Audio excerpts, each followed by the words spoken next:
Hello, welcome to the channel. Today I want to talk a little bit about one of the hardest jobs of EMS and law enforcement, and that is the job of doing the death notification. I've had to do many of these through my career, and I can pretty well say I remember each and every one of them like it was yesterday. The EMS side of it, family and loved one knows that the person is down. They know that it is not good. They call you, but deep down they're still looking at you as a superhero that can come and save the day and save their loved one. You go into the house, you make your assessment. There's nothing you can do, and you have to walk back out there and look at the family in the eyes and tell them, I am so sorry. There's nothing we can do. They've been down way too long. And then you walk out of that house, you feel defeated, you feel inadequate, because you've got all of that school, you've got all the training, and you can't save that person. Yes, we understand that we cannot save everybody, but you want to try, and you will try, and it is still a blow to you when you can't do it. The law enforcement side of it is when you knock on the door. This is a blindside moment for the family. And you stand there and look at them and go, I'm sorry to tell you that your loved one is gone. It was killed in a car crash or whatever the case may be. They won't be coming home tonight. I've had family members collapse right on the floor. I've had mothers basically attack and start beating on my chest, screaming no at the same time. And all you can do is stand there and try to comfort them and try to be there for them and tell them that we do have resources available to help you in any way you can.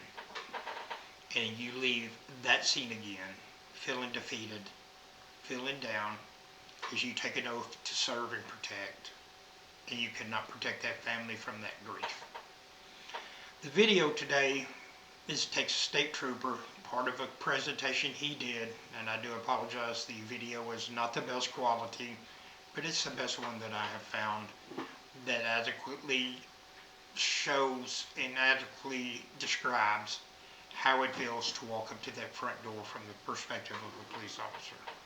I hope you enjoy the video. I hope you get something out of the video. This is going to be one of several that we're going to do to talk about death notifications and what it's like and what the officer goes through and what the paramedic goes through when these notifications have to be done.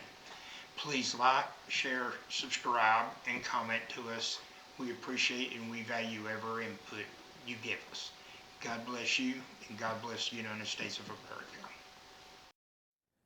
But for the last 17 years, something happens every single day that I cannot fix.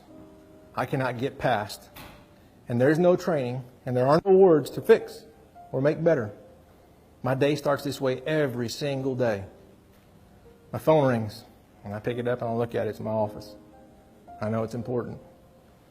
And they call me, and they tell me, about to send you an email.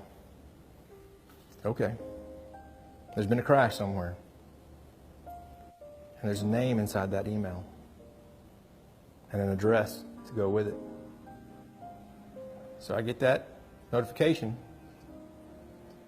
a verified address, and in turn I'm tasked with something. I got to go make a death notification.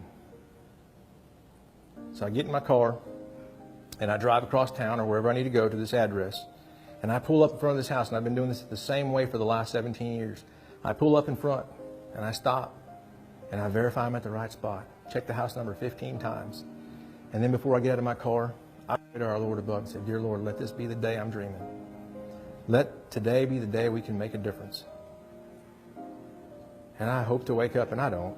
I know I'm wide awake. So I get out of my car and I walk to that door. I check the address, and there it is. As I walk from my car to that door, it's the longest walk I take that day. I can feel every step pound underneath my boot all the way into my ears as I walk up to that door. And I get there, and I take a minute before I get there to the door.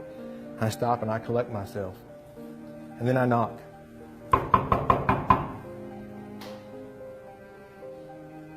And I wait. And in a moment or two, the door slowly creaks open. And a shadowy figure emerges from behind that door, and they kind of look around the corner. And just for a minute, there is a sigh of relief within them as they see this uniform that they recognize so well. They don't know me. I don't know them. But when our eyes meet, they'll change forever. I won't forget them, and they won't forget me. As they open the door fully, because they feel comfortable with the uniform. And I take my hat off. And I pull it over my heart. And I don't have the words. I look them square in the eye. I tell them, I'm sorry. But your loved one isn't coming home today. They were killed in a car crash. How do you do that?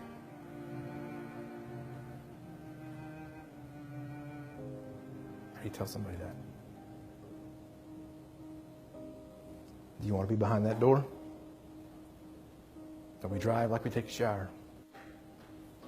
So I'll leave you with this.